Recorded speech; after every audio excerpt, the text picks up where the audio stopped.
चिन्तासन्तानहन्तारो यत्पादाम्बुजरेणवः स्वीयानां तान्निजाचार्यान् प्रणमामि मुहुर्मुहुः। यदनुग्रहतो जन्तुः सर्वदुःखातिगो भवेत् तमहं सर्वदा वन्दे श्रीमद्वल्लभनन्दनम्। अज्ञानतिमिरान्धस्य ज्ञानाञ्जनशलाकया चक्षुरुन्मीलितं येन तस्मै श्रीगुरवे नमः। नमामि हृदये शेषे लीलाक्षीराब्धिशायिनं लक्ष्मीसहस्रलीलाभिः सेव्यमानं कलानिधिं। चतुर्भिश्च चतुर्भिश्च चतुर्भिश्च त्रिभिस्तथा षड्भिर्विराजते योऽसौ पंचधा हृदये मम।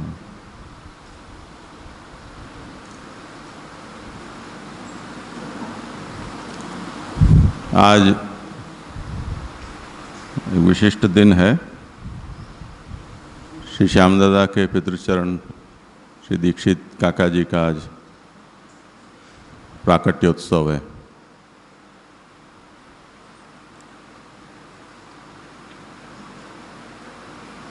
उनके एक प्रवचन का कुछ अंश पिछले वर्ष भी आया था, इस बार भी आया है। तो विषय को आरंभ करने से पहले उसका श्रवण कर लें हम।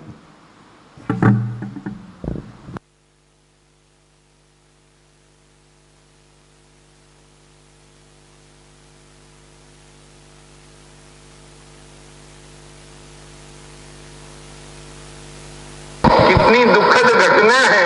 महाप्रभु जी को जीवन चरित्र कैसो मिलना चाहिए। पहले तो अभी तक महाप्रभु जी को जो है वो अवतार चरित्र हमको शुद्ध नहीं मिल रहा है। यह हालत सुसंप्रदाय को कब उद्धार होएगो कि ये 56 भोगी अरोगा तो रहेगो संप्रदाय और महाप्रभु जी के श्रम के तरफ कछुई लक्ष्य नहीं देगो। क्या होएगो भगवान जाने बाबा, हमको कुछ समझ नहीं पड़े।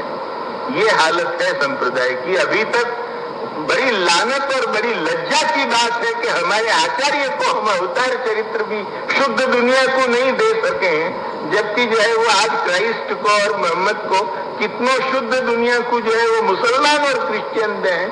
उनसे भी जो है वो हमारी गई गिरी हालत है। यह हालत में हमको कम से कम सोचने लायक दशा है कि यह दुर्दशा से हमारी कब मुक्ति होएगी।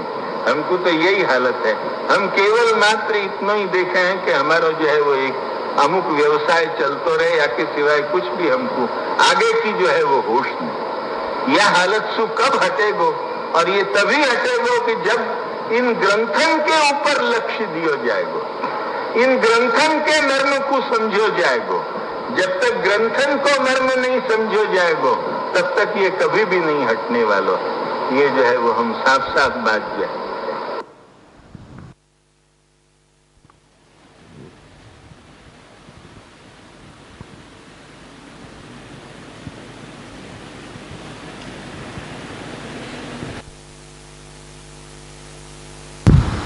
समय समय पर ऐसी विभूतियाँ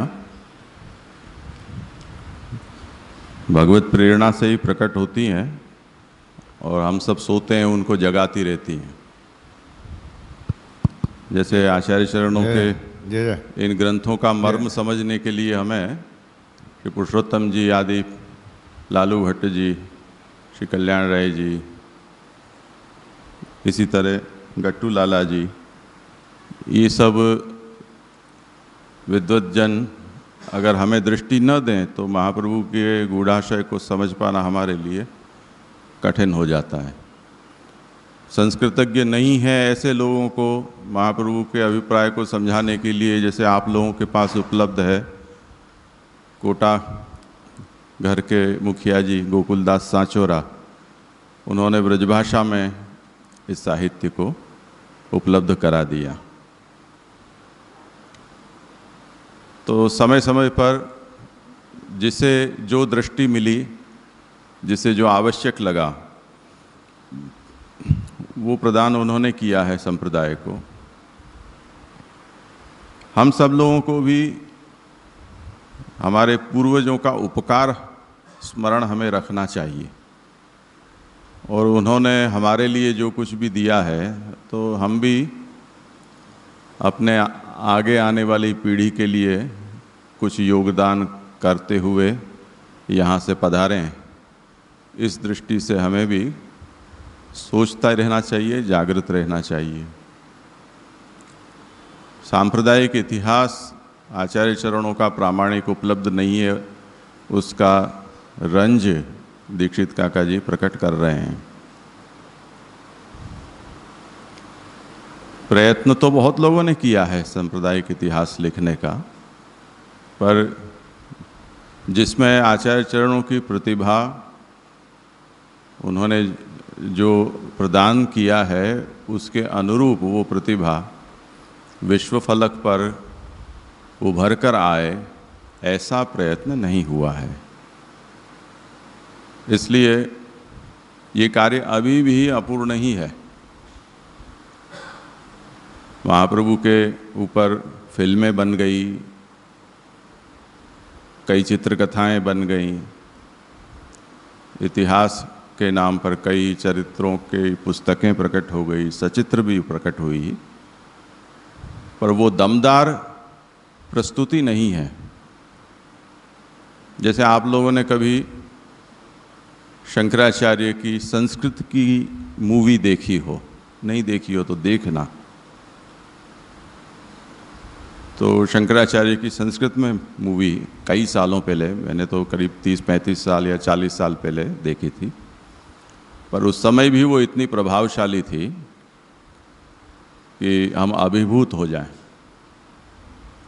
उसी के बाद मध्वाचार्य जी के ऊपर भी इसी तरह संस्कृत में मूवी बनाई गई, वो भी उतनी ही प्रभावशाली। इन दिनों में जो छिटपुट संप्रदाय पैदा हो गए हैं, उनके जो भी आचार्य हैं, गुरु हैं, प्रवर्तक हैं, संत हैं, उनके चरित्र भी जहाँ हमें मिलते हैं देखने को, वो भी बहुत प्रभावशाली वो प्रस्तुति करते हैं, भले व्यक्ति में ऐसा प्रभाव हो या न हो। जैसे कभी अक्षरधाम में जाकर उनका लेसर शो देखो आप, दिल्ली में भी होता है, अहमदाबाद में भी होता है, तो उससे भी काफ़ी लोग प्रभावित होते हैं। ये तो जहाँ कुछ नहीं है फिर भी उन्होंने इतना प्रभाव प्रस्तुति के द्वारा पैदा किया है, और यहाँ तो सब कुछ है फिर भी न तो हम खुद ऐसे प्रभावित हो पा रहे हैं, न दूसरों को करने में हमारी कोई तत्परता है। इसलिए जो दीक्षित काका जी ने इतने वर्षों पहले जो बात कही है, ये मुझे लगता है कि 40-50 वर्ष पूर्व का ये प्रवचन होगा, वो आज भी उतनी ही यथार्थ है, और वो उनका रंज है वो अभी भी शेष है। तो उनके उत्सव पर हमें उनके जो उद्गार हैं, उनकी भावना है, उनका आदर सहित स्मरण करना चाहिए, और उस दिशा में हम क्या कर सकते हैं वो सोचना चाहिए। ऐसी बहुत सी बातें हैं, ये सब युग प्रवर्तक आचार्य वंशज कहे जा सकते हैं, ऐसे में से ये एक हैं।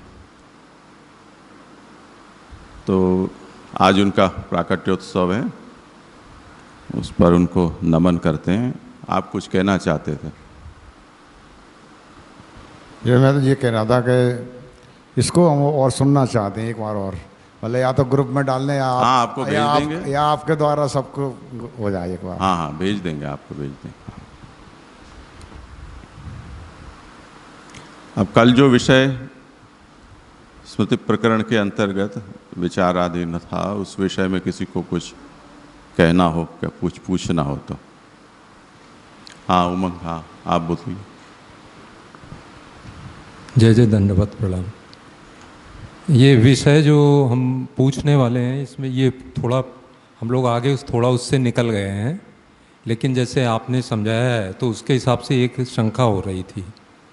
वो शंका इस तरह से आ रही थी कि हम एक एग्जाम्पल लेते हैं एक जीव का, वो जीव है अपने पंच यज्ञ कर रहा है सकामता से, उसकी कामना है, उसको ब्रह्म ज्ञान नहीं है। उसको ये तो ज्ञान है जो श्रुति स्मृति के अंदर यज्ञ को संपन्न करना है, उसका जिस हिसाब से विधि विधान और जो परंपरा है उसके हिसाब से वो यज्ञ संपन्न कर रहा है। और ऐसा भी लगता है कि जब यज्ञ संपन्न हो रहा है तो यज्ञ मूर्ति रूप में यज्ञ भगवान भी पधार रहे हैं और उसकी जो कामनाएं हैं उसको पूरा कर रहे हैं। अब प्रश्न ये उठता है कि केवल उसके केस के अंदर, उस जीव के केस के अंदर केवल उसको ब्रह्म ज्ञान नहीं है, इस करके उसको जो है हीन अधिकारी अपन बोल रहे हैं। तो अगर इस परिपेक्ष में देखें उसको, मतलब एक उसका जो है कि वो सकामता से कर रहा है, लेकिन उसको इतना तो ज्ञान है कि ये मेरे को पंच यज्ञ करना और किस विधान से करना, और यज्ञ भगवान पधार भी रहे हैं। तो अगर उसको इतना सारा ज्ञान है तो क्या चीज़ उसको लैक कर रही है जिससे ब्रह्म ज्ञान का उसको मतलब ऐसा कहें कि उसको ब्रह्म ज्ञान नहीं है। उसको अगर ये सारा ज्ञान है तो ब्रह्म ज्ञान फिर किस तरह से समझा जाए? मतलब किसी को प्रश्न का समाधान सोचना हो तो।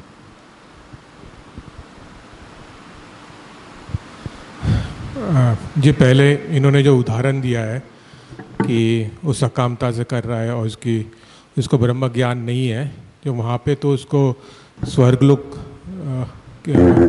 जो स्वर्गलोक है उसकी प्राप्ति होती है, ना कि यज्ञ भगवान पधार के उसकी मनोकामना पूरी करती है। वो उसको कक्षा में नहीं आएगा, क्योंकि जो निष्काम भाव से और जिसको ब्रह्म ज्ञान है, जो उत्तम अधिकारी है, उसके केस में वो कि वहाँ पे अंत में यज्ञ भगवान वहाँ पे प्रकट होकर उनको सानुभव कराते हैं। बाकी जो अज्ञान है वो उसमें आपने दो कोटि समझाई थी कि एक दो जिसकी सात्विकी, जो सात्विक है और उसको फिर आत्म सुख रूप स्वर्ग की प्राप्ति होती है, और जो सात्विक नहीं है, जो सकामता से कर रहा है, उसको यानी कि स्वर्गलोक की वहाँ पे उसको प्राप्ति होती है। तो मुख्य भेद तो वही है कि इसको ब्रह्म ज्ञान नहीं है और वो सकामता से कर रहा है। अगर उसको ब्रह्म ज्ञान होता तो फिर वो सकामता से नहीं करता। और ब्रह्म ज्ञान आपने ऐसा समझाया था कि यानी ये सब कुछ भगवान ही है, ब्रह्म ही है, ये जो यज्ञ भी यानी कर्ता भी वही है, फल देने वाले भी वही है, यज्ञ के जो अपने जो भी सामान चीज़ें वगैरह चाहिए वो भी सब भगवान ही है। तो इस प्रकार का ज्ञान उसको नहीं है, इसलिए फिर वो सकामता से भी वो कर रहा है और उसको वहाँ पे स्वर्गलोक की प्राप्ति होती है।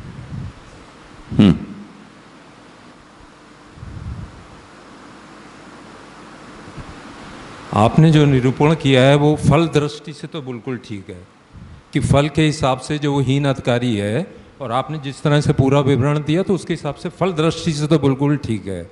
लेकिन मेरी ये शंका थी कि ब्रह्म ज्ञान और उसका जो यज्ञ भगवान आ रहे हैं उसको इतना तो ज्ञान है कि वो यज्ञ भगवान पधार रहे हैं, तो यज्ञ भगवान और ब्रह्म ज्ञान इसके अंदर क्या चीज़ वो लेकर, अब मेरी ये शंका है।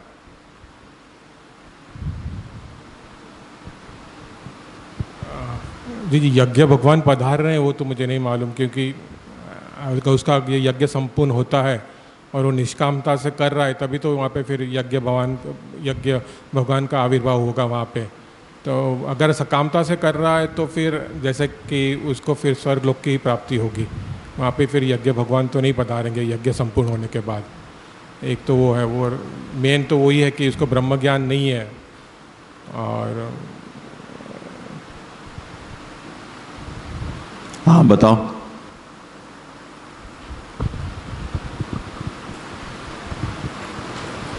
इसका रीज़न मुझे ऐसा लग रहा है कि उसकी जो कामना है तो उसके कारण ही जो है उसको ब्रह्म ज्ञान नहीं हो रहा है, कामना के कारण ही। क्योंकि कामना है तो उसका ध्यान जो है वो कोई पर्टिकुलर उसकी कामना है उसका उस पर होगा। सपोज स्वर्ग की कामना है तो उसका जो फोकस है वो स्वर्ग के ऊपर होगा, या फिर उसको जो है पुत्र आदि की कामना है तो फोकस उसका स्वर्ग के ऊपर होगा। अगर उसको ब्रह्म ज्ञान होता तो उसका जो फोकस है वो ब्रह्म के ऊपर होता। तो कामना ही जो है उसको ब्रह्म ज्ञान नहीं होने का कारण है। देखो, इसको ऐसे समझो, मैंने भगवत सेवा के दृष्टांत से इस बात को समझाया था। सेवा करता सेवा विधि की पुस्तक को पढ़कर और सेवा की क्रिया और सेवा में के उपयोग में आने वाले हर चीज वस्तुओं को का ज्ञान उसे हो जाता है, कब कौन सी चीज को किस कार्य में उपयोग में लेना है, और वो उस तरह से करता है। अब जो भगवत स्वरूप हैं उनके प्रति तो उसे ये आदर है कि ये भगवान हैं, अथवा इस अधिकरण में या विग्रह में देव की प्रतिष्ठा की हुई है, उसके भीतर देव है, जो जैसे मार्ग का हो उसके अनुसार। पर सेवोपयोगी जो पदार्थ हैं उन पदार्थों को वो जड़ को जड़ समझता है, चेतन को चेतन समझता है। आमतौर पर ऐसा होता है। जैसे सेवा में कोई व्यक्ति परिवार का ही हो या कोई सहयोगी हमने नौकर के रूप में रखा हो, तो हम उसको अपने संबंध से ही देखते हैं। नौकर हो तो नौकर के रूप में, चलो ये लेकर आओ, इतनी देर क्यों हुई, क्यों नहाए नहीं, अच्छी तरह हाथ धो, तिलक नहीं लगाया, ऐसे। अगर परिवारजन है तो उनके साथ भी हम ऐसा ही व्यवहार करते हैं।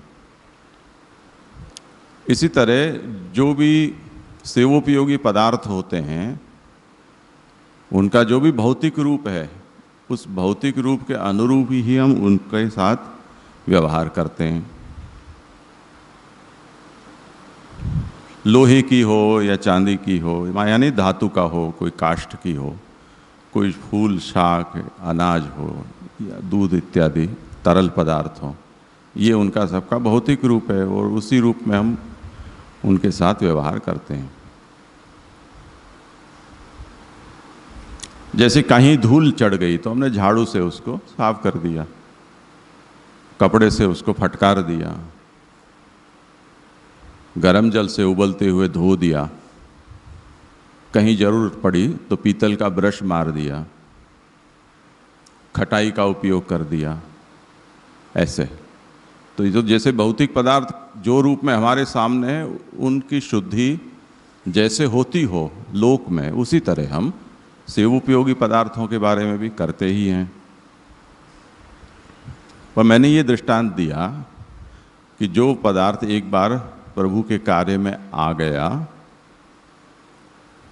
वो सिद्धांत रहस्य में महाप्रभु हमको ये समझाते हैं कि जिस तरह से गंगा में मलिन जल या गंगा नदी के अलावा और नदियों का, झरनों का जल अगर गंगा में मिलता है तो वो गंगा रूप हो जाता है, उसी तरह एक बार भगवत संबंध हो जाने पर वो सभी पदार्थ भगवदीय हो जाते हैं। उनका रूप बदले ऐसी अपेक्षा नहीं है। जो जड़ हैं वो जड़ ही रहते हैं, जो चेतन है वो चेतन ही रहेंगे, वो कोई आनंद प्रकट नहीं हो जाएगा उनके भीतर। पर अब वो भगवदीय हो गए, तो भगवदीय हो जाने के बाद लोक में जो अभगवदीय पदार्थों के साथ और व्यक्ति के साथ हम जैसा व्यवहार करते हैं, जैसे शब्दों का प्रयोग करते हैं, वो व्यवहार और वो शब्द का प्रयोग अब भगवदीय पदार्थों के साथ नहीं हो सकता है। पर जो प्रावाहिक भक्त है या जिसकी भक्ति है वो अभी आदि भौतिक स्तर पर है, क्रियापरायण है, उसे ये बात समझ में नहीं आ सकती है, या उस कक्षा पर हम ऐसा सोच भी नहीं सकते, ऐसी वाणी भी हम नहीं बोल पाते हैं, ऐसा व्यवहार भी हम नहीं कर पाते हैं। ये किसका दृष्टांत हुआ कि जो ज्ञान रहित केवल कर्म परायण है, उसका ये दृष्टांत हुआ। तो ऐसे भी यज्ञकर्ता होते ही हैं। अब ध्यान से समझो कि जो परंपरा से भगवत सेवा करता आ रहा है, यज्ञ इतनी अपेक्षा नहीं करता है कि आप भगवत सेवा में जितनी सेवोपयोगी पदार्थों के प्रति आदर, सम्मान, प्रेम रखते हो, ऐसा आप यज्ञीय पदार्थों के साथ भी रखें, करें। उतनी ज़्यादा अपेक्षा वहाँ नहीं है। वहाँ तो विधि के अनुसार जितनी उदारता रखनी है, जितना सम्मान देना है, जितनी शुद्धि करनी है, बस उतनी ही आवश्यक है। जैसे कर्म के अंतर्गत हमें कभी हाथ धोने के लिए कहा जाए तो ये कहते हैं कि उपस्पृश्य, पानी का उपस्पर्श करो। यानी आजकल जैसे सब लोग खाते हैं और केवल उंगली इतनी इतनी धो लेते हैं, वो उपस्पर्श है। वो शुद्ध यज्ञ में कहा गया है जो हाथ धोने का प्रकार है वो है। बस इतनी, नाखून जितनी उंगली इतनी हाथ धुल गए।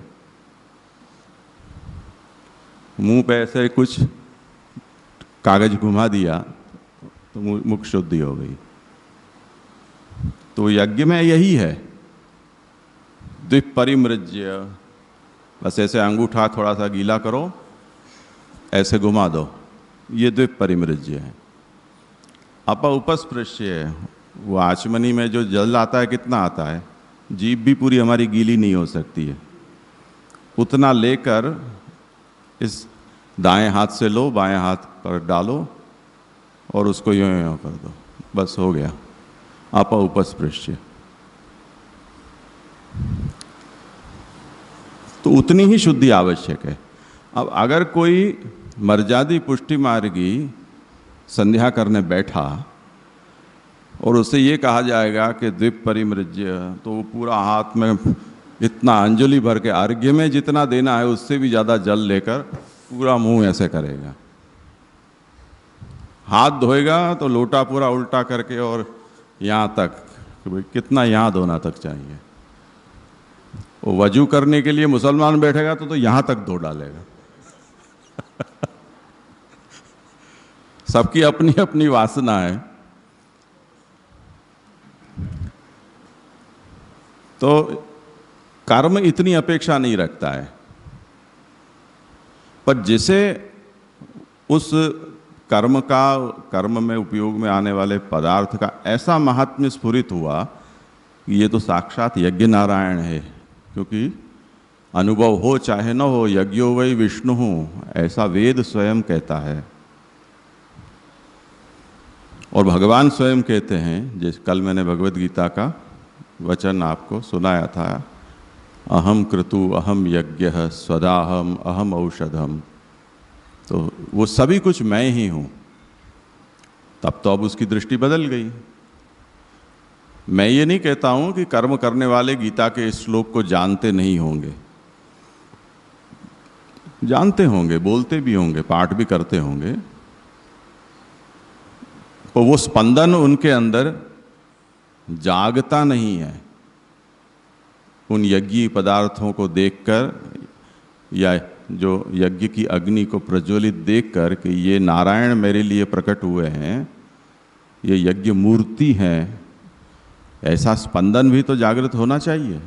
तब उसके अनुरूप वहाँ श्रद्धापूर्वक व्यवहार, दैन्य, भक्ति, ये सब उसके करस्पॉन्डिंग प्रकट होंगे। अब वो हैं, तब उनके लिए ये सब कुछ है। तो अहम आज्यम भगवान कहते हैं, आज्य भी मैं हूँ, घृत भी मैं ही हूँ। जो पात्र में घृत है वो पात्र भी मैं हूँ, जिस चम्मच से घृत का होम किया जाना है वो चम्मच भी मैं हूँ।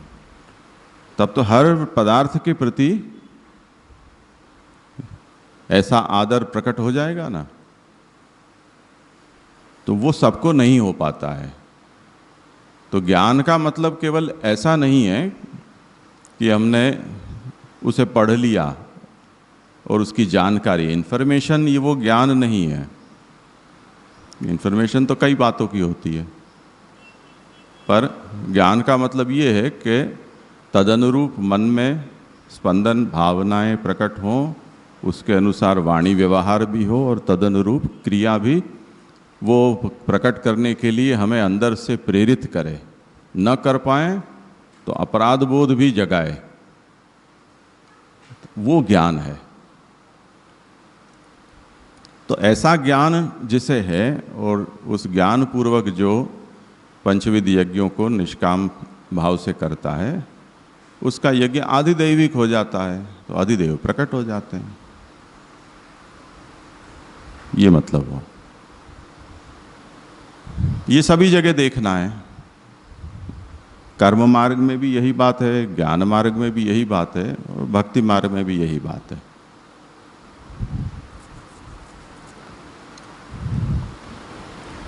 जी जी।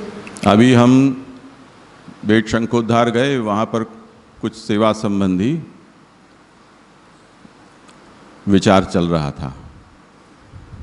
ठाकुर जी के सन्मुख जो सोने की वहाँ हटरी होती है, बंगली जिसमें विराजते हैं ठाकुर जी, उसका आगे एक लकड़े का बीम, उसको वहाँ भोगड़ कहते हैं, जिसके ऊपर चांदी का पतरा मढ़ा हुआ होता है। वहाँ के जितने भी मंदिर हैं, सभी मंदिरों में वो व्यवस्था है। वो जो बीम होता है वो करीब 3-3.5 फीट जमीन से हाइट होती है। ठाकुर जी के पास जाना हो तो उतना तो झुकना ही पड़ता है। जितनी बार जाओगे, जितने लोग जाओगे, झुक झुक कर ही जाना है। तो जो उसकी नीचे की सरफेस है, जहाँ चांदी मढ़ी हुई है, वो घिसती रहती है, और उसके ऊपर जो पतरा लगा हुआ है वो उखड़ जाता है। अब हम लोग गए, उस समय भी वही स्थिति थी। जाते आते 2-1 लोगों को खून भी निकल आया पीठ में से। तो हमने कहा कि इसको हमें बदलना चाहिए, क्योंकि हम लोग तो कभी आते हैं, सेवक तो 12 महीना सेवा में होते हैं। ये और बात है कि वो ऐसे सिले हुए कपड़े पहनते हैं तो उनकी चमड़ी सीधी संपर्क में नहीं आती है, हमारे जैसे फंस जाते हैं। तो हमने हमारे साथ जो सोनी थे उनको कहा कि इसमें क्या किया जा सकता है। तो उन्होंने आकर देखा कि ये 22 गेज का पतरा है और इसमें वो जल्दी घिस जाता है। तो अगर हम उसको 18 गेज का कर दें तो लंबा चलेगा। तो मैंने कहा इसका हिसाब करो कि कितना इसमें चाहिए। तो 22 फीट का वो बीम है, उसका डायामीटर 8 और 10, 20 और 18, 36, 38 इंच का उसका डायामीटर होता है और 22 फीट उसकी लंबाई है। तो उन्होंने हिसाब लगाया कि भी 1 इंच में इतना चाहिए 18 गेज के हिसाब से, तो 8 किलोग्राम या 9 किलोग्राम चांदी चाहिए। तो ठीक है, आप करिए इसे। फिर उन्होंने पूछा कि इसमें कील किसकी लगानी है, जो कीलें जिससे ये ठोका जाएगा वो कौन से मटेरियल की लगानी है। तो मैंने कहा चांदी का पतरा होगा तो चांदी की कीलें होंगी। तो उसने आधा किलो और जोड़ दिया कि इतनी कील का लगेगा। जिस वस्तु की वो है वही उसके आनुषंगिक है, वो सब उसी पदार्थ का होना चाहिए। वरना वो जो कहावत है कि मखमल में टाट का पैबंद वहाँ की हवा में कोई भी हम लोहे की कील लगा देंगे तो जंग लगेगा और कील बिना छुए निकल जाएंगी, साल भर में लकड़ी उसको छोड़ देगी। तो चांदी की ही कील पहले भी लगी हुई थी, अब इस बार भी आपको चांदी ही लगानी है। ये वही बात है यहाँ भी। विष्णु है वो यज्ञ रूप है, तो उसके यज्ञ में जो उपकरण और साधन है वो भी विष्णु रूप ही हैं, उनसे पृथक नहीं है। तो आपको सभी कुछ यही करना है। द्वारकाधीश जी के बगल में त्रिकम राय जी विराजते हैं, वहाँ वो 4 व्यूहों के भाव से प्रद्युम्न जी, त्रिकम राय जी, माधव राय जी विराजते हैं, बीच में श्री कृष्ण विराजते हैं। तो त्रिकम राय जी के यहाँ मैं गया। त्रिकम का वैसे होता है त्रिविक्रम, उसका अपभ्रंश त्रिकम और उसका भी अपभ्रंश टीकम। तो वो त्रिकम राय जी के यहाँ गया तो उनके एक सोने की बंसी, सभी के सोने की बंसी है, त्रिकम राय जी की बंसी धराने के लिए मैंने उनसे मांगी तो हाथ जो वजन की अपेक्षा रखता था वो हाथ नीचे झुक गया मेरा, इतनी वजनी वो बंसी। पर उसका आकार में हम देखें तो कहीं से ऐसा नहीं लगे कि ये बंसी है। चबाया हुआ दातुन कैसा होता है ऐसी, आगे का पूरा मुड़ा हुआ, पीछे का मुड़ा हुआ, उसके छिद्र हैं वो सब एकदम बांस छील दें और कैसे उसकी पट्टियाँ हों ऐसी। मैंने कि ठाकुर जी बंसी बजाते कैसे होंगे, यही समझ नहीं आता। ये पीपुड़ी भी नहीं है, बंसी की बात तो दूर रही। फिर से मैंने उनको बुलाया कि आप देखो इसका क्या हो सकता है। मैंने उनसे पूछा जो वहाँ सेवक हैं कि ये इसके भीतर क्या है, तो कि लकड़ी होगी अंदर लकड़ी, क्योंकि ठोस सोने का होना उनकी कल्पना से बाहर था। वो वजन इतना था, वो बंसी कम से कम 600-800 ग्राम जितने वजन की थी। तो उन्होंने कहा या तो तांबे का कुछ अंदर पाइप होगा जिसके ऊपर सोना मड़ा हुआ हो। उसको हाथ में लेने पर थोड़ा बहुत देखा प्रकाश डालकर, तो ऐसा भीतर कुछ दिखा नहीं। मैंने सोनी को कहा कि आप इसको कर दो, बंसी जैसा लगे ऐसा कुछ करो आप। तो उन्होंने भी यही सोचा कि क्या हो सकता है इसमें। फिर उन्होंने कहा कि ये तो ठोस सोना ही है, कहीं कोई इसमें कुछ और वस्तु नहीं है, न लकड़ी है इसमें, न कोई तांबे का पाइप है, न चांदी का पाइप है, ये ठोस सोने की है। अब जैसे ही बोला सो वो मुखिया जी की टांगे ध्रुजने लगी। इतना जोखम में इतने सालों से उठाकर फिर रहा हूँ। उठा के उन्होंने रख दी, नहीं करानी है रिपेयर। तो यज्ञो वही विष्णु हो, वहाँ सब कुछ विष्णु स्वरूप ही है। ये बंसी ऐसी है जिसमें सब कुछ सोना ही सोना है, कहीं कोई इतर पदार्थ का उसमें मिश्रण नहीं है। तो तात्पर्य ये है कि इस तरह का आप देखो, ध्यान से समझो कि वो त्रिकम राय जी के मुखिया जी गलती से भी अब वो बंसी किसी को छूने नहीं देगा, ऐसा प्रबल महात्म्य ज्ञान, साक्षात्कारी ज्ञान उसे हो गया। क्योंकि सब लोगों की ये चिंता है कि जब हमको यहाँ अपॉइंटमेंट मिली थी सेवक की, उस समय हमें क्या क्या चीज़ सेवा में दी गई थी, उसका वजन और उसके नाम के साथ हमको उसका ट्रांसफ़र हुआ था वो। अब अगर इसमें कुछ थोड़ा भी हेर फेर हो जाए, एक कील का भी, तो वो उसके पगार में से कटेगा। अब मुझे लगता है कि अब अगली बार हम जाएंगे तब वो बंसी उसने तिजोरी में रख के और बांस की बंसी रख दी होगी त्रिकम राय जी के पास, मुझे पूरा विश्वास। अब वो बंसी ठाकुर जी नहीं दे, वैसे भी बजाने लायक तो थी नहीं। तो ज्ञान ये करता है, थोड़ा ज्ञान हुआ तब फिर उसका प्रभाव वाणी में और व्यवहार में, दोनों में इस तरह से प्रकट होता है। तो जो उत्तमाधिकारी है वो जब यज्ञ करेगा तब उसको सब जगह वो भगवदीयता, विष्णुत्व, उसका वहाँ उसे अनुभव होगा। उसके बाद वो उस ज्ञान के विपरीत या अननुरूप हो ऐसा व्यवहार वो कभी भी नहीं कर पाएगा। अब वो शब्द से ये बात नहीं होती है। जैसे हम कहते हैं गाय माता है, अब गोमाता गोमाता सब बोलते हैं, पर इस तरह से माता को कोई रखता है क्या?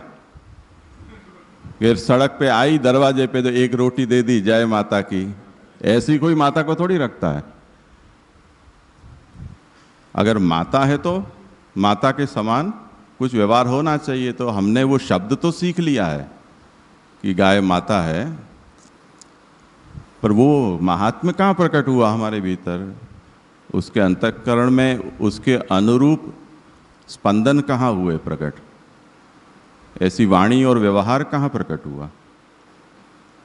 तो ये जो ज्ञान है वो ज्ञान को थोड़ा अलग तरह से समझना चाहिए, और इस ज्ञान को निरंतर अभ्यास से हमारी वाणी में, मन में और व्यवहार में ठोक ठोक कर अंदर उतारा जाता है। जो सेवा में जैसे हम अपने नए किसी व्यक्ति को शामिल करें तो उसको हर बात पर टोकते हैं, नहीं ऐसे नहीं, ऐसे करो, ऐसा नहीं, ऐसे बोलो। तो इस तरह से वो लंबे समय तक वो भगवदियों के साथ रहेगा तो उसमें उस तरह का भाव का संचार होगा। 2 दिन में आके कहेगा कि मुझे सब आ गया, तब आ नहीं गया, ऐसा हो गया आया कुछ नहीं, सब गया ही गया, ऐसा हो जाता है। ठीक है, और कोई विषय है? हाँ, प्रणाम जी। जी, ये जो कल्पसूत्र का बताया कि कल्पसूत्र के द्वारा जो यज्ञादि करते हैं तो उसका हमने ऐसा बताया कि गौण पक्ष है, तो वो गौणता किस प्रकार की है? फल में गौणता है या उसमें आंतर शुद्धि में गौणता है? नहीं, जैसे आजकल हम संप्रदाय में कैसा है, मारा गुरु फलाना शरद बाबा, मारा गुरु श्यामू बाबा के, मारा बाबा गुरु ढीकना पूछड़ा, ऐसा परिचय देते हैं सब लोग अपना। महाप्रभु कहीं आते ही नहीं है बीच में। आप ऐसा क्यों करते हो? क्योंकि मेरे गुरु ने हमें ये कहा है करने के लिए। तो महाप्रभु ने क्या कहा है वो तुमको पता है कि नहीं? ये गौणता हो गई। वेद ने कहा है इसलिए हम ये करते हैं। इस तरह से जब हम करने लगेंगे तब मुख्य मार्ग में प्रवेश होगा। अभी तक तो बाहर ही रखड़ रहे हो, कल्प सूत्र से करते हो, तो ये इसका मतलब है। इसलिए महाप्रभु ने ये कहा कि विधि का जो भार है वो कहाँ पर है। मीमांसकों ने इस विषय पर बहुत सूक्ष्म विचार किया है। जैसे कोई व्यक्ति कोई धर्म कार्य में प्रवृत्त होता है, वो कैसे प्रवृत्त होता है? हम एक दृष्टांत के तौर पर कहें कि डर के मारे, तो डरता क्या न करता, नहीं करोगे तो नरक में पड़ोगे। या गुरु आचार्य या पिता तुम्हारा थप्पड़ मारेगा, खाना नहीं देगा, तो वो डर के मारे करता है। भयवश, कुछ कामनावश करते हैं कि और किसी साधनों से हमारा काम नहीं हुआ तो ये एक उपाय है, ऐसा सुना जाता है, तो अजमा देखो, तो कामनावश करते हैं। कुछ परंपरागत होता है, आगे से चली आती है। हमारे दादा भी ऐसा ही करते थे, हमारे पिता भी ऐसा ही करते थे। एक बार हमारे यहाँ बहुत वर्षों से कीर्तन करने आते थे एक वैष्णव। वो जब धोती पहनते तो उनकी पीछे जो लांग होती है, उस लांग में एक तो छोर अंदर घुसा हुआ होता और एक ऐसे ध्वजा की तरह लहराता रहता। तो अब उनसे ही मैं सीखा भी था कीर्तन, पखावज थोड़ा बहुत। पर एक बार मुझे पूछने की इच्छा हो गई, क्योंकि हम लोग तो ऐसी धोती नहीं पहनते हैं ध्वजा पीछे लहराती हो। अच्छी तरह उसकी चुनवट करके और खोंसते हैं। तो उन्होंने कहा कि मैंने पूछा कि आप ऐसी धोती क्यों पहनते हो, आधी बंधी हुई? हमको डर लगता है कि अभी खुल नहीं जाए, खुल नहीं जाए, खुल नहीं जाए। आपको तो कुछ नहीं होता होगा, वो डर हमें लगता है। तब उन्होंने कहा कि हमारे यहाँ तो पिताजी भी ऐसे ही पहनते थे। अरे भाई पिताजी पहनते थे, पर वस्त्र का खुद का तो विचार करो, स्वरूप का, कि जो खोसा जा सके उसे क्यों नहीं खोजते हो, क्यों लहराते हो। जैसे 4 कस वाली बंडी आपने सिलवाई और एक बंडी की कस बांधी और 3 कस तुम्हारी खुली है, तो कभी तो आदमी के विचार आए कि दर्जी ने ये क्यों सिली है, ऐसा तो विचार आना चाहिए ना। तो हम पहले से ऐसे ही होता है, हमारे दादाजी भी ऐसे ही पहनते थे। कुछ परंपरा का ऐसा अज्ञात प्रभाव होता है कि आदमी बुद्धि कुछ विचार नहीं करता है, सुरुचि का विचार नहीं, एस्थेटिक का विचार नहीं, सौंदर्य शास्त्र का विचार नहीं, यूटिलिटी का विचार नहीं, कुछ नहीं, बस किए जा रहा है बैल की तरह। तो परंपरा के कारण करते हैं कुछ लोग, कई कारण हो गए। अब इस तरह से कोई भी धर्म कार्य में प्रवृत्त हुआ, ऐसे कर्ता को, धर्मकर्ता को क्या फल मिलेगा। तो ये बड़ा सूक्ष्म विचार का विषय हुआ। ये कहाँ बात जाती है कि कई लोग प्रश्न करते हैं कि हमारे धर्म में जीव हिंसा की निंदा है, जैन लोग भी अहिंसा परमो धर्म कहते हैं। तो जो अहिंसा का फल वेद के द्वारा प्राप्त होता है, वो जैन लोग भी अहिंसा प्रधान जीवन जीते हैं, तो क्या उनको भी वही फल मिलेगा? नहीं मिलेगा, उनको नरक ही मिलेगा। अहिंसा करते करते नरक में जाएंगे वो, और हम मार काट के भी स्वर्ग में जाएंगे, मुक्ति होगी। क्यों?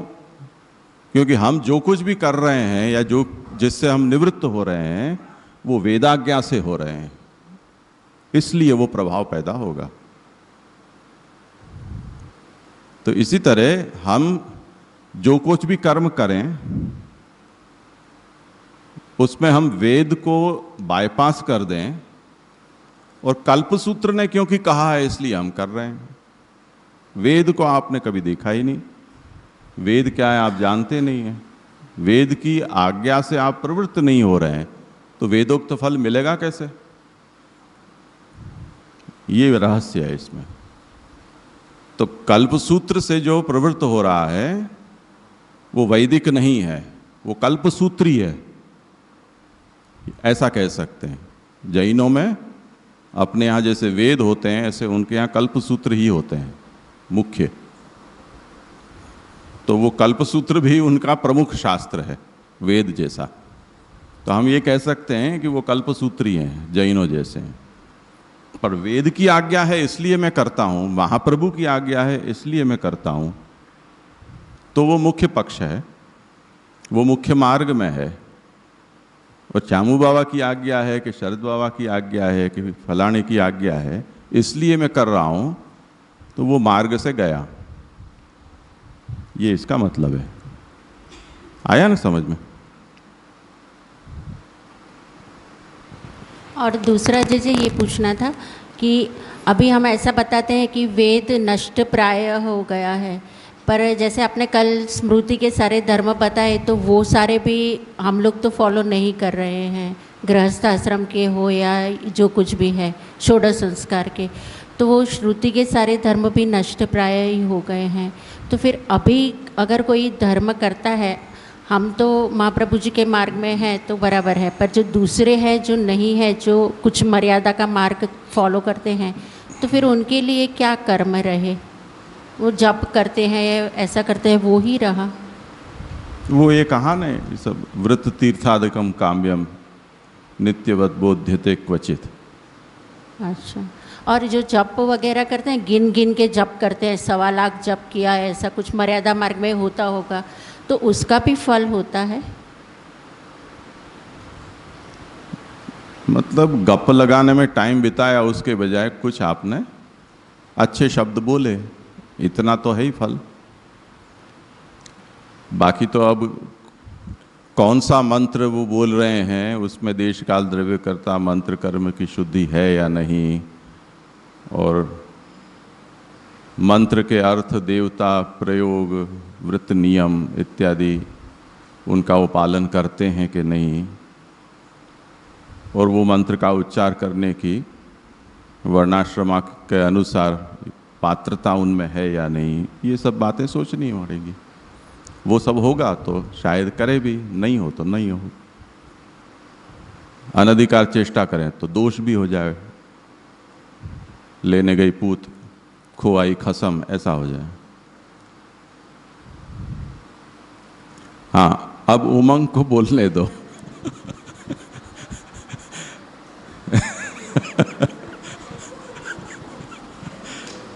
तू वकील छो ना, तो वकील आओ ढीलो पोचो केम होय?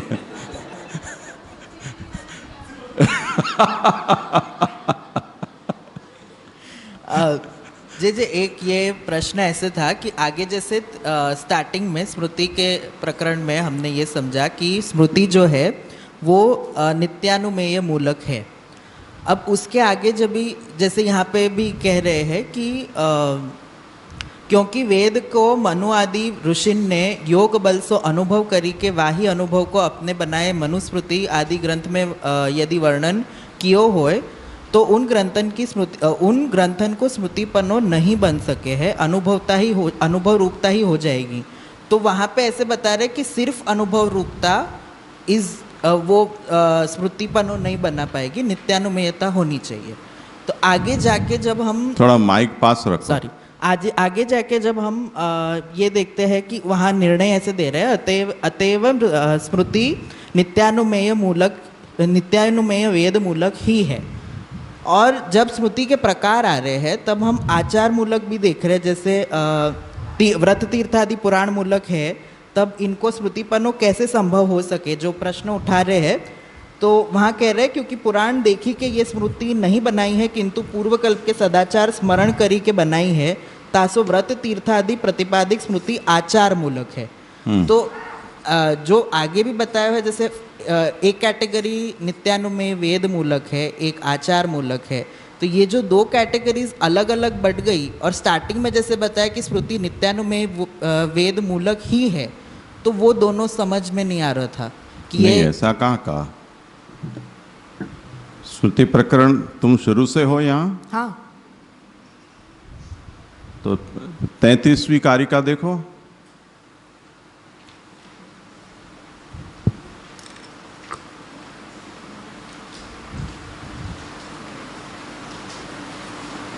स्मृति ही बहुविधा प्रोक्ता वेदाचार विभेदतः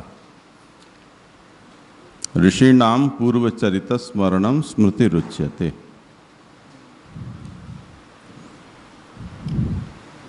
पढ़ो उसका विवरण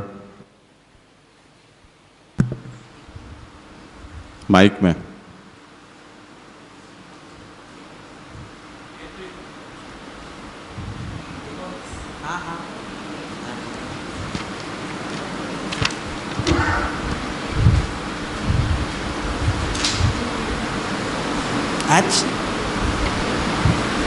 अथ वेदार्थ को निर्णय वो पढ़।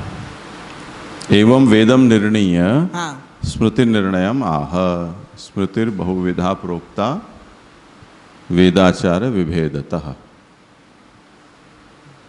अथ वेदार्थ को निर्णय करी के स्मृतिन को निर्णय करे है। अच्छा, वेद के निर्णय में स्मृति को निर्णय गतार्थ नहीं हो सके। वेद में तो अग्निहोत्र, पूर्ण मास, पशु चातुर्मास तथा सोमयाग, इन भेदन सो पंचात्मक तथा प्रकृति विकृति सो दो प्रकार के षडंग साधन सहित भगवान को वर्णन है। ऐसे स्मृति को निर्णय नहीं है। स्मृति किंतु अनेक प्रकार की है। स्मृति में अनेक प्रकार की हैं। हाँ हाँ हाँ, अब आगे पढ़ो। स्मृति में वेद हु मूल है तथा हु मूल है। हाँ, ही मूल है नहीं है, हु हाँ, वेद भी और आचार भी, सदाचार। बाकी तो चार आगे बताया ही है ना। हाँ हाँ, तदाचारात लोकतश्च न्यायात नित्यानुमेयतः, ये चार उन स्मृतियों के मूल बताए। उनमें से नित्यानुमेय वेद मूलिका जो स्मृतियां हैं उनका विषय ये पंचकर्म है। गर्भाधानादि संस्कारा संध्योपास्त्यादिकं तथा नित्य श्राद्धादि कर्माणि पाक यज्ञादिकं तथा प्रायश्चित्तम पंचधा कर्म संग्रह, ये 5 नित्यानुमेय वेद मूलक स्मृतियों के वर्ण विषय हैं। इसके अतिरिक्त जो हैं वो स्मृतियाँ और उनके मूल कुछ और हैं। कहीं लोकाचार है, कहीं नीति है, न्याय है, ऐसे।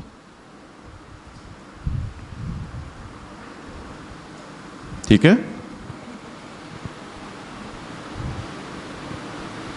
परंतु इनको जो आचार मूलक और जो दूसरी स्मृतियां हैं उनको वेद के साथ संबंध कैसे हम दिखा पाएंगे, अगर प्रमाण रूपता वाकई देखनी हो तो? ये विषय है वो स्मृतियों के प्रामाण्य को लेकर नहीं है। स्मृतियाँ क्या हैं, उनका मूल क्या है, उनके वर्ण विषय क्या हैं, स्मार्त धर्मों का पालन करने से क्या सिद्धि मिलती है, ये विचार करना यहाँ स्मृति प्रकरण का हेतु है। प्रामाण्य तो वेदाः श्रीकृष्ण वाक्यानि व्यास सूत्राणि चैवहि, वहाँ पर महाप्रभु ने स्मृतियों का प्रामाण्य कह दिया है, इसलिए उनके प्रामाण्य के लिए यहाँ कहने की जरूरत नहीं है। और इसी विषय की चर्चा में ये युक्ति भी दे दी गई कि जिन ऋषियों ने इन स्मृति ग्रंथों की रचना की है वो सभी ऋषि वेदज्ञ थे, वेद कर्म निरत थे, इसलिए वो ऐसी कोई बात नहीं कह सकते हैं कि जो वेद विरुद्ध हो। तो सब अविरोधेन प्रामाण्य तो सबका होता ही है। तो वेद से अविरुद्ध होने पर सभी कुछ प्रमाण है, ये बात अविरुद्धंतु यत्वस्य प्रमाणम तच्च नान्यथा वहाँ पूर्व प्रकरण में कह दिया गया है। और उपयोगिता किस तरह से, वो दृष्टांत से समझा दिया कि इसके बिना धर्म पुष्ट नहीं हो सकता है, तो उसकी उपयोगिता सर्वथा है।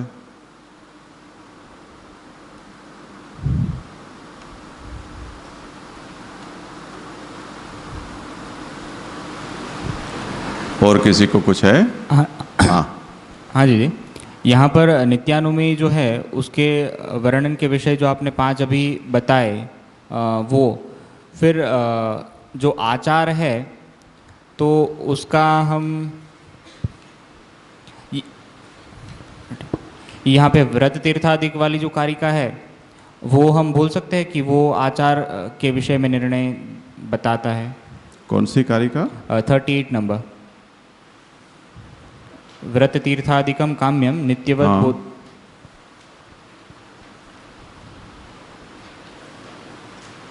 नहीं, उनका तो पुराण मूलक है, वो कहा ना।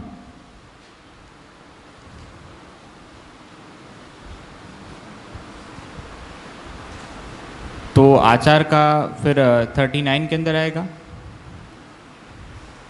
हाँ, वो कृष्यादि जीविका शास्त्रम पूर्वर्ष्याचारतः प्रमा। तो आचार और जीविका जो है वो फर्स्ट के अंदर दोनों आ गया। लोकाचार वो हुआ। ओके। और न्याय से जो है वो करदंडादि। हाँ। और दूसरा चीज़ ये वो कल का जो प्रश्न था ना मेरा, वो कल्पसूत्र श्रोत सूत्र के बारे में, उसी के ऊपर फिर एक और शंका हुई कि यहाँ पर जो है वो कल्पसूत्र को श्रोत सूत्र बताने के पीछे रीज़न ऐसा बताया क्योंकि उसके अंदर जो पंच यज्ञ है उसके लिए वो उपकारक है, इसीलिए वो कल्पसूत्र कहे जाएंगे श्रोत सूत्र। और गृह्य सूत्र जो है उसके अंदर तो स्मार्त विधि है तो वो नहीं गिने जाएंगे। परंतु शूल सूत्र की अगर बात करें तो उसके अंदर जो वेदी का निर्माण, यज्ञशाला का निर्माण और जो पात्रादिक जो है उसका सबका बताया, तो वो तो ऐसे रखो माइक सीधा। हाँ। तो वो जो सब है तो उसका तो वेद जो पंच यज्ञ है उसके अंदर तो वो उपकारक हो गए, तो उसको फिर वो कैटेगरी के अंदर क्यों नहीं गिन सकते? और धर्म सूत्र वो इसलिए कि शुल्ब सूत्र में केवल श्रौत यज्ञों के वेदी यज्ञशाला का निर्माण उतना उसमें सीमित नहीं है, वो सभी तरह के गृह्य कर्मों के बारे में भी वो बात वहाँ बताई गई है। तो वो मिश्र प्रकार का है, इसलिए उसे कल्पसूत्र की तरह उसका विषय वेद है ऐसा नहीं कहा है। तो वेदांग जो है उसके अंदर सिर्फ श्रोत सूत्र गिना जाएगा और बाकी के 3 जो है वो स्मृति के अंदर। हाँ,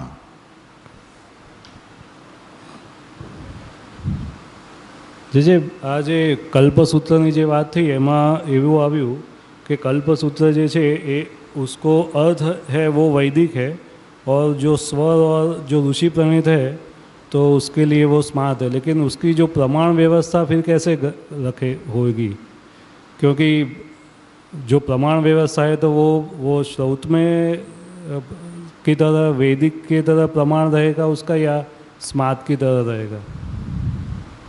वो मैंने वही कहा कि जो अनाड़ी होगा वो कल्पसूत्र को पहले पकड़ेगा और उसके अनुसार कर्म करेगा, और जो विद्वान होगा वो वेद को लेकर चलेगा, उसको कल्पसूत्र की उसको कोई ज़रूरत ही नहीं है। जैसे टेक्नीशियन कोई होता है उसको प्रोडक्ट नए आते हैं उसका मैनुअल पढ़ने की ज़रूरत नहीं होती है, क्योंकि वो तो उसके हार्ड पिंजर से लेके सब कुछ जानता है क्या वस्तु है, तो वो बिना कुछ भी किए सीधा ही उसको ऑपरेट भी कर लेगा, ज़रूर पड़ेगी तो उसको खोल खाल कर रिपेयर भी कर देगा, उसको सूक्ष्मता से जानता है। इसलिए तो प्रवृत्ति में कल्पसूत्र में प्रवृत्त अविद्वान होते हैं, विद्वान कल्पसूत्र को एक और रखकर सीधे ही कर्म में प्रवृत्त होते हैं। जैसे आज हम ये पूछे कि महाप्रभु जी कौन सी सेवा विधि की पुस्तक पढ़ते होंगे,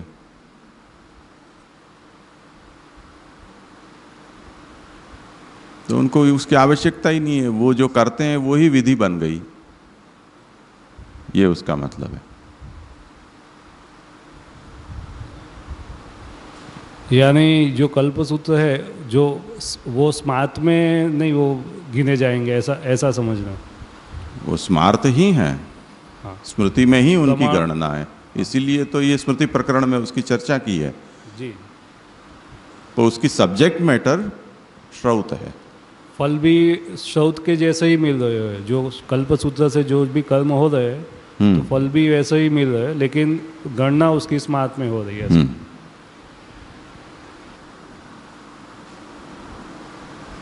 जय जय प्रणाम। जय जय। एक जो ये व्रत तीर्थ के विषय में बात है वो थोड़ी मेरी समझ में नहीं आ रही है। यहाँ ये समझा रहे हैं कि जो व्रत तीर्थ जो है वो पुराण मूल है, और फिर आगे जाके यहाँ पे ये भी बता रहे हैं महाप्रभु जी कि तथा सती स्मृतित्वम कथम इति चेत तत्र आह पूर्वाचारेण संप्राप्तमिति न ही पुराणम दृष्ट्वा तस्य निर्माणम किंतु आचारादेव। तो फिर तीर्थ व्रत तीर्थ आदि को पुराण का मतलब हम उसको ये 2 बात यहाँ आ रही है, एक तो पुराण मूलक भी आ रही है और पूर्व ऋषि के अनुभव से या पूर्व ऋषि के जो स्मरण में थे उस आधार पे आचार से भी ये बात आ रही है। तो ये मेरी समझ में थोड़ा नहीं आ रहा है कि इसको कैसे समझना चाहिए, व्रत तीर्थ का मूल कैसे जैसे कल्पसूत्र को हम वेद में नहीं रख सकते हैं, उनको हम स्मृति शास्त्रों में उसकी कक्षा में रखते हैं, उसी तरह पुराणों में व्रत तीर्थ का बड़ा विस्तार से वर्णन है। अब स्मृति भी व्रत तीर्थों का नियम बताती हैं, उसका निरूपण करती हैं, तब कोई ये कहेगा कि फिर इनको तुम पुराण ही मान लो। तो जैसे यहाँ पुराण रखे हुए हैं, तो जिन स्मृतियों में व्रतादि धर्मों का निरूपण है उन स्मृतियों को हम यहाँ रख देंगे, 19वां पुराण ये है, ऐसे कर कर। तो ऐसा तो नहीं कर सकते हैं ना। तो कोई विषय कहीं किसी ग्रंथ में प्राप्त हो गया तो उसको हम ऐसा थोड़ी कह देंगे कि ये इसकी कैटेगरी बदल दो, खींचतान हो जाएगी। अब ऐसी तो कोई स्मृति नहीं है कि जिसमें केवल व्रत तीर्थ का ही निरूपण हो और कोई विषय हो ही नहीं।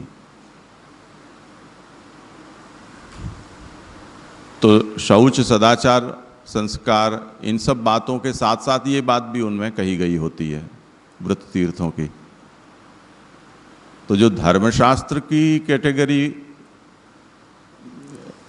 के पुस्तकों को कोई खोज रहा हो, वो उन स्मृतियों को वहाँ खींच जाएगा कि नहीं ये तो धर्मशास्त्र है, ये पुराण नहीं है। इसलिए जिन स्मृतियों में व्रत तीर्थों का निरूपण है वो स्मृति ही कही जाएगी उन ग्रंथों को, भले ही उनका मूल पुराण रहा हो। ये उसका मतलब हुआ।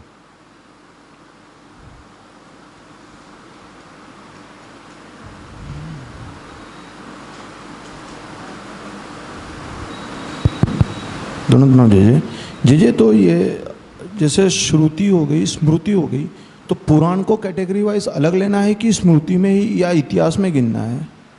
पुराण अलग कक्षा है। अलग कक्षा है, तो उसका प्रमाण कैसे है? वो तो अब विषय आएगा ना, पूरा प्रकरण आएगा। इसीलिए तो ये पधराएं यहाँ पुराण। देखो कल स्मृतियाँ रखी थी, अब श्रुति प्रकरण पूरा हो गया तो श्रुतियों को नहीं पधराया। अब उसकी योग्यता भी नहीं रही हमारी, तो आवश्यकता भी नहीं है, तो पुराण तो रख दिए हैं, आएगा विषय। अब किसी को है कुछ? हाँ, बोलो।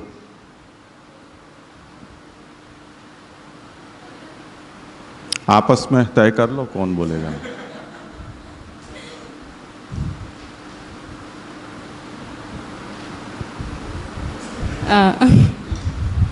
दंडवत प्रणाम जे। 39 श्लोक है, उसमें यहाँ लिखा है कि शंका की गई है इदानीम आचारः कुत्र मूलम। तो यहाँ टीका में लिखा है लोकमूलिका स्मृति को विचार करे है इदानीम इत्यादि। मतलब ये इदानीम है, उसमें सदाचार, लोकाचार जो सब है वो यहाँ आता है। मतलब वो सब आचार के आचार में कौन सा मूल है, ऐसा कहना चाह रहे हैं। मतलब हमें ये फैक्टर से देखना चाहिए या फिर उसकी परंपरा जो मूल है वो कह रहे हैं।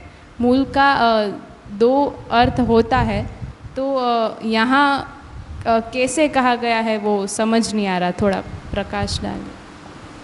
देखो पुरुषोत्तम जी समझाते हैं इसको, देख लो। एवं पुराणाचार मूलिकाया विचारेण तस्याः प्रमेयम उक्तम। जिन स्मृतियों का मूल पुराणोक्त आचार हैं, उनके द्वारा उन स्मृतियों के प्रमेयों का निरूपण आगे किया गया।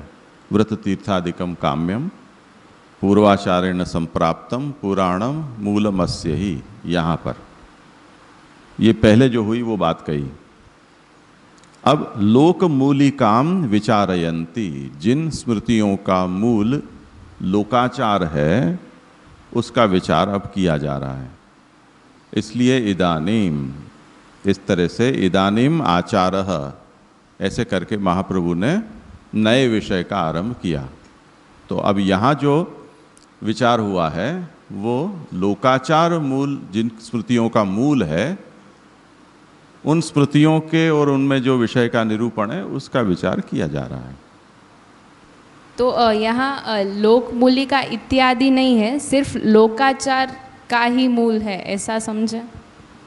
नहीं, इत्यादि से ये करदंडादि शास्त्र से मूलम युक्ति पुराविदाम। तो ये जो कारिका है उसकी जो प्रथम चरण है उसमें आचार मूलिका स्मृति और उसके विषय का निर्देश किया, और करदंडादि शास्त्र से उससे युक्ति मूलक जो स्मृति है और उसका जो विषय है उसका निरूपण किया। तो इसलिए आदि पद वहाँ दिया है, श्लोक को एक मानकर। हाँ, तो यहाँ जो मूल है वो परंपरा के अंतर्गत लिया गया है। मतलब मीनिंग परंपरा से निकलता है, मतलब उसके मूल में क्या है, मतलब लोकाचार। हाँ वो।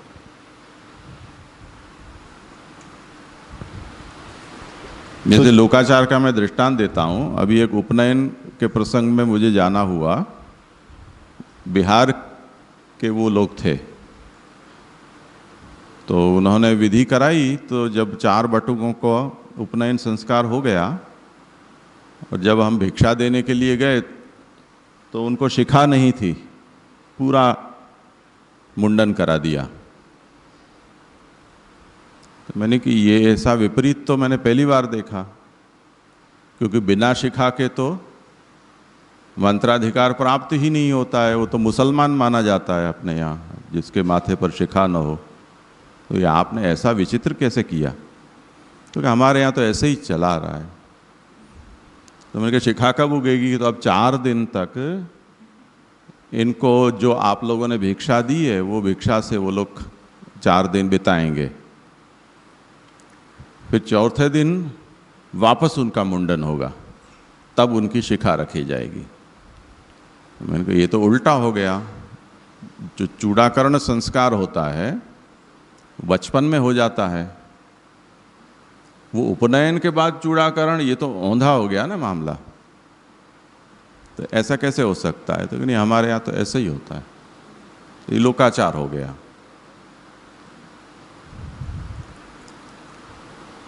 तो लोकाचार का बड़ा दबदबा है। वेद भी उसके सामने फेल हो जाता है।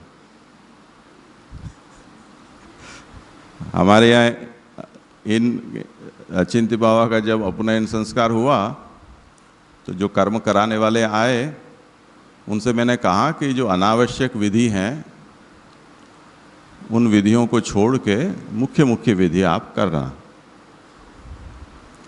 तो हमारे यहाँ सभी तरह की विधियाँ होती हैं, उनमें वैदिक विधि के साथ साथ या स्मार्त विधि के साथ साथ लौकिक विधि भी जुड़ जाती हैं। अब जो इतने सज धज के तैयार हुए हैं उनको अवसर ही नहीं मिला अगर उनको इसमें कोई विधि के रूप में उनको भाग न लेने दो। जैसे मंत्राक्षता होती है या मार्जन होता है, बटुक का स्नान होता है, आरतियाँ उतरती हैं, न्योछावर होती हैं, कुछ लेन देन होता है, वो चक्की मूसल होते हैं। ऐसे सब बहुत सारे प्रसंग होते हैं जिसमें परिवार के सभी लोग शामिल हो जाते हैं। उनकी फ़ोटो वोटो भी उसी अवसर पर खींच सकते हैं, अन्यथा फ़ोटो भी नहीं आते हैं क्योंकि वो पर्दे में बैठे होते हैं। तो इतना बड़ा लाभ उसमें से चला जाता है अगर वो विधियों को कैंसिल कर दें। तो इतना खर्चा है वो भी माथे पड़ता है ब्यूटी पार्लर का। तो अब वो ऐसे प्रसंग जब आए तो मेरे पीछे वो बैठे हुए थे कर्म कराने वाले। मैंने कहा कि फास्ट फॉरवर्ड कर दो, आप भगाओ विधि को। पर जो इसी अवसर के लिए यहाँ तक आए हैं दूर दूर से सज धज के, वो उनके पीछे बैठे हुए थे। उन्होंने कहा उपाध्याय जी दक्षिणा तो पूरी लोगे और विधि में ऐसी बात कर रहे हो, कराओ विधि। हमारे यहाँ तो कराई थी। फिर वापस आधा पौना घंटा उस विधि में निकल गया। ये सब लोकाचार हैं। इसलिए एक उक्ति है कि यद्यपि शुद्धम लोक विरुद्धम नादरणीयम। आप कोई सच बात कर रहे हो, शुद्ध बात कर रहे हो, पर अगर लोक विरुद्ध है तो जहाँ भैंस पानी में। जो लोक करता हो उसको करने दो, उसको सुधारो मत, क्योंकि आपकी कोई सुनने वाला नहीं है। आप अपने स्तर पर जो कर सकते हो वो करते रहो, बाकी चुप रहो। तो मैंने कहा तब भी उन्होंने रिवाइंड कर दी पूरी विधि, आगे बढ़ गई थी तब भी कि नहीं ये तो हो ही रहेगा। फिर सब एक एक के फोटो आए, कैमरा वाले को अलग से बुलाया कि चला अब मेरे साथ फ़ोटो खिंचवाओ इनका। तो लोकाचार का ऐसा दबदबा है, उसमें मुहूर्त के मुहूर्त निकल जाते हैं। इसलिए जो जानकार विधि कराने वाले होते हैं वो हमारे यहाँ 3-3, 4-4 मुहूर्त पहले से देख कर रखते हैं कि अगर ये छूट गया तो दूसरा, दूसरा नहीं तो तीसरा, तीसरा नहीं तो चौथा। तो 8-8 घंटे के आगे पीछे हो जाते हैं, हेर फेर हो जाते हैं हमारे यहाँ। सुबह का उपनयन का मुहूर्त होता है, सामान्यतः अभिजित मुहूर्त में होता है, और रात को 8-8 बजे तक दीक्षा नहीं होती है।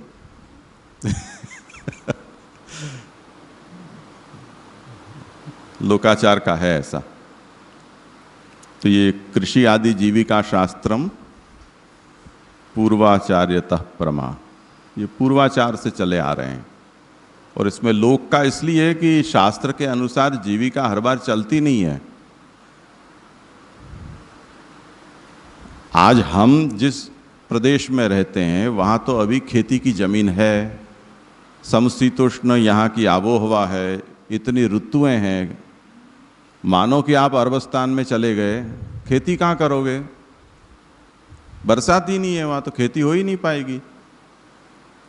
अब ये कहें कि कृषि गोरक्ष वाणिज्यम वैश्य कर्म स्वभावजम, गोपालन और खेती से वैश्यों को अपनी आजीविका चलानी चाहिए। अब कोई बनिया अरब देश में चला गया, वहाँ गोपालन नहीं, वहाँ तो गोवध आजीविका है। कृषि का तो सपना ही देखो वहाँ। तो वो लोक के अनुसार जाओ, जहाँ रहते हो वहाँ जैसा व्यवसाय होगा वैसा ही करना पड़ेगा, नहीं तो मर जाओगे। इसलिए उसमें लोकाचार मूल है।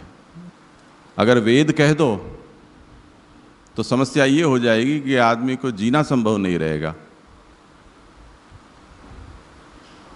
ये बात है।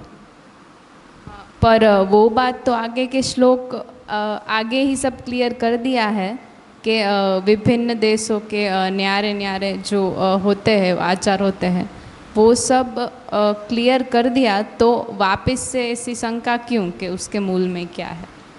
नहीं, आजीविका की बात हुई नहीं, वो एक डिफरेंट सब्जेक्ट है। पहले जो आचार की बात हुई थी वो तो शौच के विषय में हुई कि कहीं आप मृत्यु का सूतक दशरात्रि का पालते हो सभी वर्ण के लोग, और कहीं पर 10, 11, 15 और मास का पालते हैं। तो इसका कैसे समन्वय किया जाए? तो प्रदेश के भेद से ये आचार में भेद स्मृतियों में कहा गया है। तो जिस देश में जैसा आचार हो उस आचार के अनुसार इन शुद्धियों के नियमों को पालना चाहिए। तो यहाँ जो बात है उसमें हम वो बृहस्पति वाली स्मृति थी उसका एग्जाम्पल ले सकते हैं, नहीं, उसको वो नीति मूल में कह सकते हैं। वो नीति में आएगा। करदंडादि शास्त्र से बृहस्पति ने करदंड आदि का विधान किया है, वो नीति मूलक है। तो लोकाचार में नीति मूलक क्यों ऐड हुआ? क्या उसका तो श्लोक ही अलग है ना, आपने जो कहा नीति मूलक वो तो लोकाचार उसकी दूसरी पंक्ति है। तो इसका अगर एग्जाम्पल देखना हो तो लोकाचार का मूल उसका कोई एग्जाम्पल? नहीं, ये कृषि आदि आजीविका।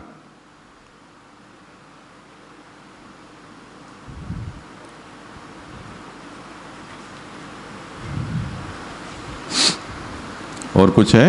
જે આપણે જે બધી જે શ્રુતિ છે એનું ફળ જોયું હતું કે જે આચાર છે એનાથી લોકમાં શ્રુતિ નહીં, સ્મૃતિ। સોરી, સ્મૃતિનું બધું ફળ જોયું હતું કે જે આચાર છે એનાથી લોકની પ્રવૃત્તિ થાય છે, અને એમાં એવું પણ આવ્યું હતું કે વ્રત તીર્થાગમન મોઢા પાસે રાખ। વ્રત તીર્થાગમન આદि ક્રમ કો પ્રવાહ હોવે, એમાં આપણે આચારમાં એ પણ સમજ્યું હતું। તો જે આ શ્લોક આવ્યો 38 શ્લોક કે વ્રત તીર્થાધિકમ કામ્યમ, તો જે એમાં એવું સમજાય છે કે આ આચારનું જ આમાં વર્ણન કરી રહ્યા છે મહાપ્રભુજી। કેમ? કારણ કે જે એમાં પણ જે ફળ જોયું કે આચારથી શું મળશે, તો વ્રત તીર્થ ગમન આદि કર્મમાં પ્રવાહ થશે, તો જે એનું જ વર્ણન 38 શ્લોકમાં પણ આવી જ રહ્યું છે કે વ્રત તીર્થાધિકમ કામ, એ જ કામ્ય કર્મ, એટલે જે એવું લાગે છે। તમને શું લાગે છે? પ્રશ્ન ફરીથી સ્પષ્ટ કર। જે બે ટાઈપની સ્મૃતિ બતાવી ને કે એક વેદ મૂલિકા અને એક આચાર મૂલિકા, આચાર મૂલિકામાં પણ 3 સબ ડિવિઝન, એક આચાર, એક દેશ અને બીજું ન્યાય, નીતિ. તો એમાં જે આચાર જે કીધું ને, આચાર એ તીર્થ આદિમાં એનું પ્રવાહ કરવો એનું ફળ છે. તો એ જ 38 શ્લોકમાં એ જ આચારનું વર્ણન કરી રહ્યા હોય એવું સમજાઈ રહ્યું છે. અને લાસ્ટ આમાં લખ્યું પણ છે કે તાસો વ્રત તીર્થાદિ પ્રતિપાદક સ્મૃતિ આચારમૂલક હૈ. 38માં લખ્યું.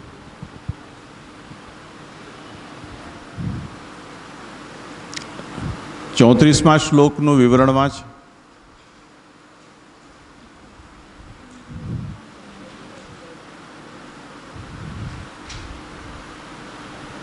अनुभव अनेक प्रकार को है. पूर्व कल्प में ऋषि को जैसो आचार હતો, जैसो लोक को व्यवहार હતો, न्यारे न्यारे देशन के न्यारे न्यारे जैसे आचार हते, जा ऋषि में जैसो अनुभव कियो હતો, वेको वैसो ही स्मरण आयो, वा ऋषि ने वैसो ही अपनी स्मृति में वर्णन कियो है. यासो जिन आचरण में परस्पर विरोध दिखे है, उनकी देश भेद सो व्यवस्था समझ लेनी. जैसे कितने स्मृति वाक्यन में तो ब्राह्मण को 10 दिन को, क्षत्रिय को 12 दिन को, वैश्य को 5-10 दिन को तथा शूद्र को महीना भर को सूतक लिखे हैं. कितने वाक्यन में सभी वर्ण के मनुष्य के अर्थ 10 दिन को सूतक लिखे हैं. ऐसे स्थलन में देश भेद करके व्यवस्था कर लेनी. अर्थात जा देश में पूर्व काल में जैसो अशौच को प्रचार હતો, वा देशवासी के अर्थ ऋषि ने वैसो ही अशौच को वर्णन कियो. तात्पर्य ये है कि 2 पक्ष स्मृति में लिखे हैं, तासो 2 पक्ष प्रमाण है. जा देश में सर्व वर्ण में 10 दिन के अशौच को प्रचार होए, वहीं देश के अर्थ वा वाक्य को समझनो. जा देश में चारों वर्णन में न्यारो न्यारो आशौच प्रचलित है, वा देश में 10 दिन को, 12 दिन, 5-10 दिन तथा मास मात्र के आशौच को निरूपण करवे वाले वाक्यन सो व्यवस्था समझनी. ऐसे ही न्यायशास्त्र हूँ स्मृति को मूल है. अर्थात चंद्र, बृहस्पति, शुक्र आदि देवता को कियो भयो नीतिशास्त्र हूँ स्मृति को मूल है. आचार, लोक व्यवहार, न्याय ये तीनों व्यवहाराध्याय के मूलभूत है, तासो व्यवहार के उपयोगी है. धर्म में उपयोग वाली स्मृति को वर्णन करे है. योग के द्वारा नित्यानुमेय वेद को स्मरण करी के ऋषि ने जो बात कही है वाकू अवश्य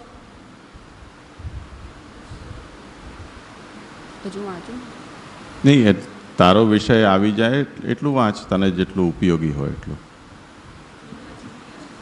હા, હવે પ્રશ્ન શું છે આના ઉપરથી એ બોલ.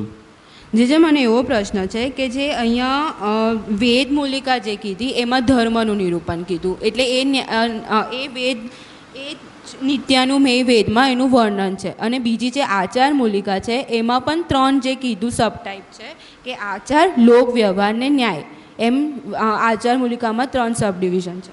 તો હવે જે 38 શ્લોકમાં જે નિરૂપણ કર્યું તીર્થ અને એનું તીર્થદાન એ બધાનું, તો એ મને લાગે છે કે એ આચાર મૂલિકામાં જે આચાર કીધો એનું વર્ણન હોય એવું મને સમજાય છે.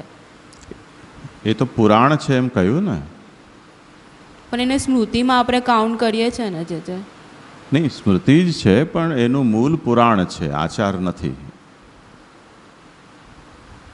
એ તો મૂળમાં જ કહી દીધું ને કે પૂર્વાચારેણ સંપ્રાપ્તમ પુરાણમ મૂલમ અસ્ય હિ.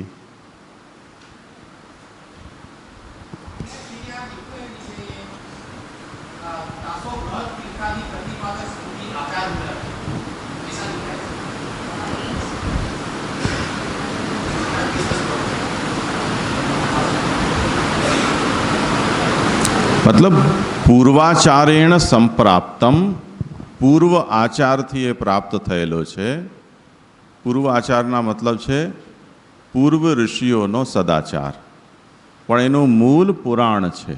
અત્યારે मतलब इस समय जो यहाँ स्मृति ग्रंथों की कक्षाओं को निर्धारित किया जा रहा है, उसमें किस स्मृति का क्या मूल है, उसका स्रोत क्या है, ओरिजिन उसकी कहाँ से है, इस दृष्टि से इसका विचार किया जा रहा है. तो शुरू में ये बात बताई कि आचार, लोक, नीति और नित्यानुमेय वेद, ये 4 इसमें मूल होते हैं। अब आचार में फिर से देशाचार भी होते हैं और लोकाचार भी होते हैं, वो उसके प्रकार भेद हैं।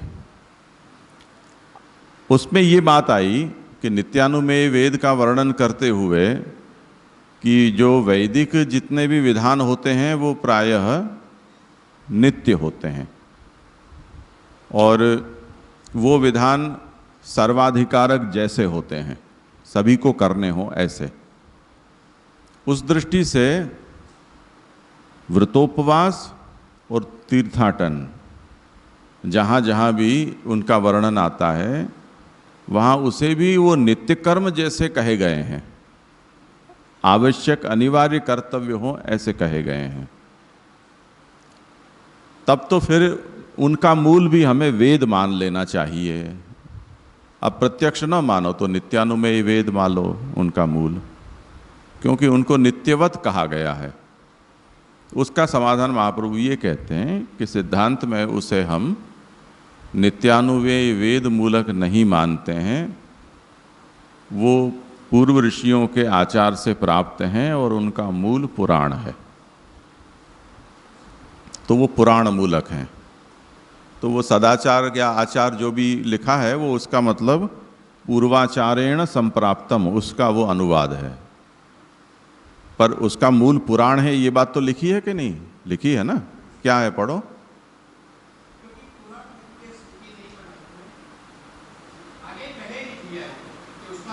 मूल पुराण है, हाँ, तो वो बात तो आई गई वहाँ। तो ये सब पुराण मूलक हैं और उनकी प्राप्ति हमें पूर्वाचार्यों से हुई है, ऋषियों के आचार से।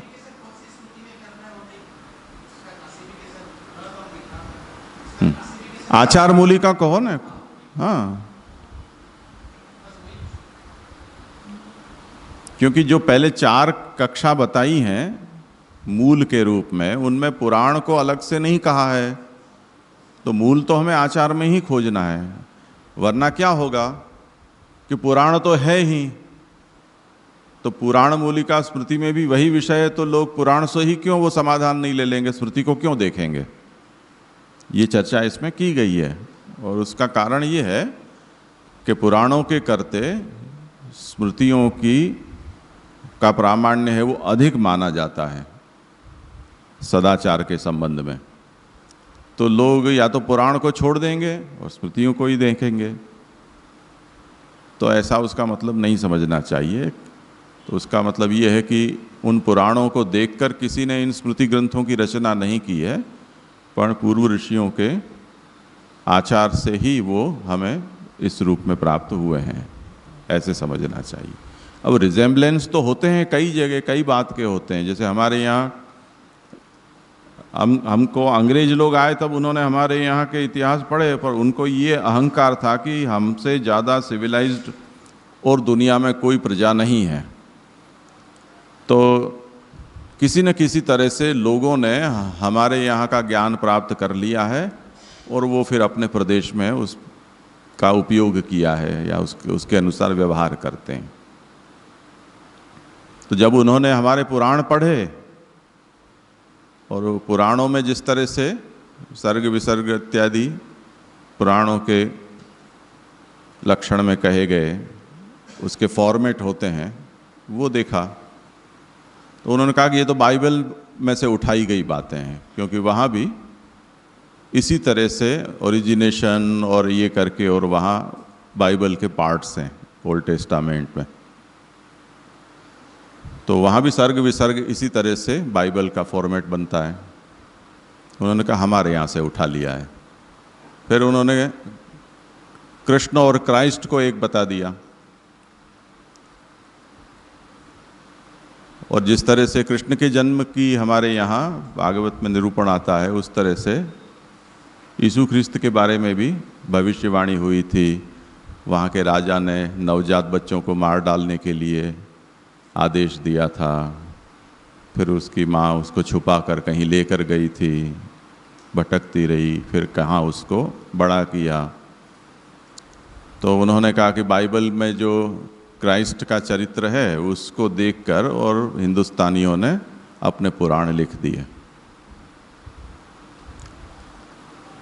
तो अब क्या होगा कि भागवत को भी बाइबल मानना चाहिए, इसका ये मतलब निकला।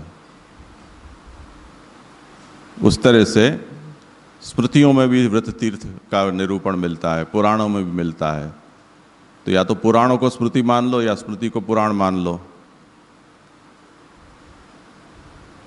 पर हम ये जानते हैं कि ये दोनों स्वतंत्र परंपरा है। स्मृतियों की स्वतंत्र परंपरा है, पुराणों की स्वतंत्र परंपरा है। स्मृति तो बहुत बाद में प्रकट हुई, पुराण तो वेद से पहले प्रकट हो चुके हैं, ये कहा जाएगा।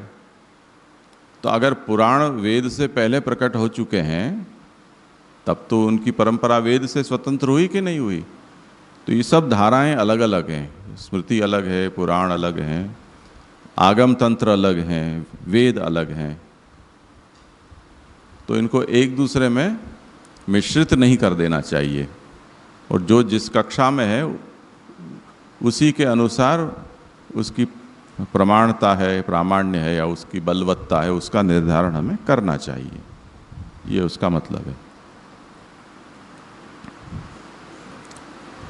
तो अभी मुझे लगता है अच्छे प्रश्नोत्तर हुए सब लोगों ने, यहाँ थोड़ा विराम रख के पीछे शुरू करें। जैसे एक प्रश्न है हाँ, कि स्मृति में हमने देखा कि 4 प्रकार है, सब कैटेगरी बताई। तो ये जो कल्प सूत्र है वो चारों में से एक में भी नहीं आएगा, सिर्फ स्मृति कैटेगरी में ही रहेगा। स्मृति है। हाँ, हो गया।